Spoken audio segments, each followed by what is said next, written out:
You know that feeling, right? You've put in the hours, you've learned the words, but when you actually try to speak, something's just off. It feels broken. You're trying to build a sentence, piece by piece, translating it in your head from English, and you can just hear how clunky it is, how unnatural. This is the story of how to break free from that.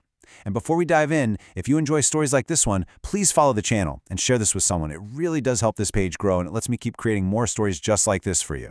Okay, so it really all boils down to this one simple but super frustrating question that I think every single language learner hits at some point. You have this perfect thought in your head, but the second you try to say it out loud in Spanish, it just crumbles. Why does that happen? It happens because of this right here. I call it the translation trap. Your brain thinks, nobody came to my party. So you say, nadie vino a mi fiesta. And look, grammatically, it's fine. It's correct. But it just has no punch. A native speaker, someone who really feels the disappointment of that empty room, they'd say, no vino nadie a mi fiesta. See that? They add a no at the beginning where all our English grammar rules scream that's wrong. But in that one tiny so-called mistake is a whole world of genuine human emotion. And that's the word-for-word trap. That's the frustrating journey that so many of us start on. It seriously feels like you're trying to build this incredible, intricate Spanish cathedral, but you're using blueprints designed for an English cottage.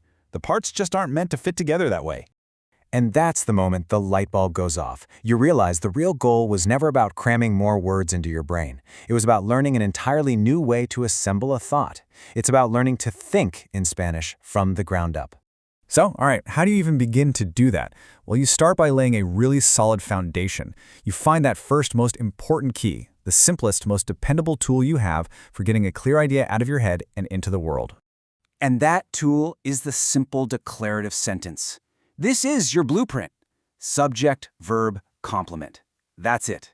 It's the solid bedrock you're going to build everything else on top of. It's clean, it's strong, and you know what? It works every single time. Claudia visita su familia cada año. Simple, direct.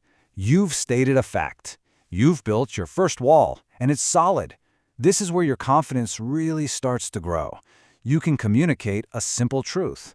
But, true fluency, that requires more than just facts. It requires feeling. And that brings us to our next key. Now, this is where it starts to get really interesting. This is the part where, to sound truly fluent, you have to find a rule you've been taught your entire life, and you have to break it.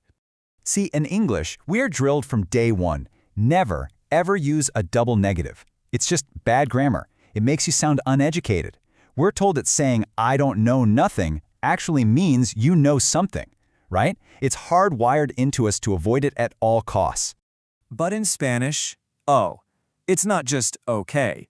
It's absolutely essential. It's literally the soul of how you express a powerful no. The Spanish double negative is completely different. It doesn't cancel itself out. It does the opposite. It amplifies the meaning.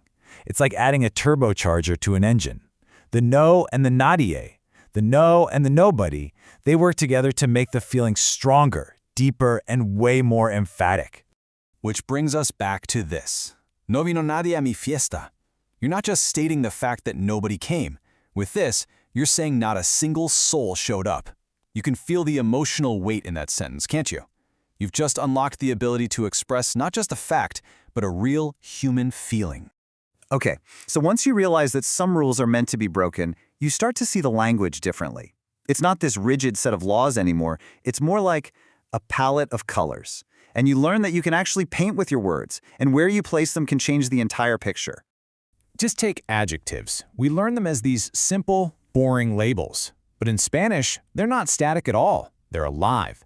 Their entire meaning can literally transform based on one simple choice. Do you put it before the noun or after it?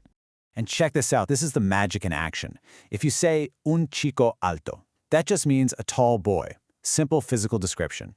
But if you move that same word alto before the noun, un alto ejecutivo, it doesn't mean a tall executive. Suddenly, it means a senior executive, a high-ranking one. The word's meaning just shifted from height to status. You're not just describing things anymore. You're adding these incredible layers of meaning. And you start to find this same kind of flexibility, the same artistic freedom all over the place. Like when you learn to weave object pronouns into your sentences. You can put them before the verb, or you can attach them right onto the end. Los quieren comprar, Or quieren comprarlos. Yeah, the meaning's the same, but the rhythm, the whole flow of the sentence, it's different. You're actually starting to develop your own personal style. So at this point, you've laid a solid foundation, you've learned how to inject real emotion, and you've started to paint with words. Now, you need the master key.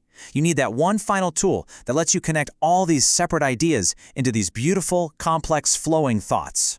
And that key is this tiny but unbelievably powerful little word, que.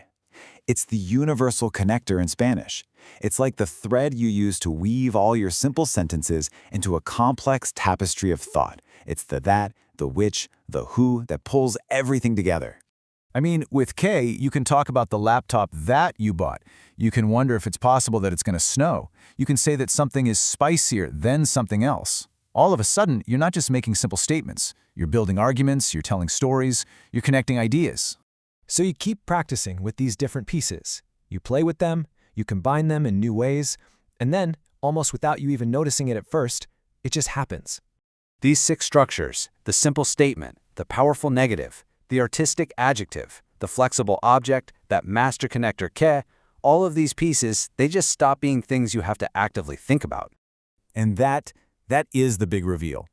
You realize they were never just a list of grammar rules you had to memorize for a test. They were the blueprint. They were the internal architecture for an entirely new way of thinking. You're not translating from English in your head anymore. The thoughts, they're just showing up in Spanish. Because in the end, that's what this was all about. The real goal was never about getting perfect grammar. It was about feeling the sting of an empty room and being able to say, with all that feeling, no vino nadie. It was about sharing a story, or explaining a complex idea, or just making someone laugh. The goal was, and it always will be, real human connection. If this story moved you or made you think differently, share it with someone who needs to hear it. And follow the channel for more stories like this.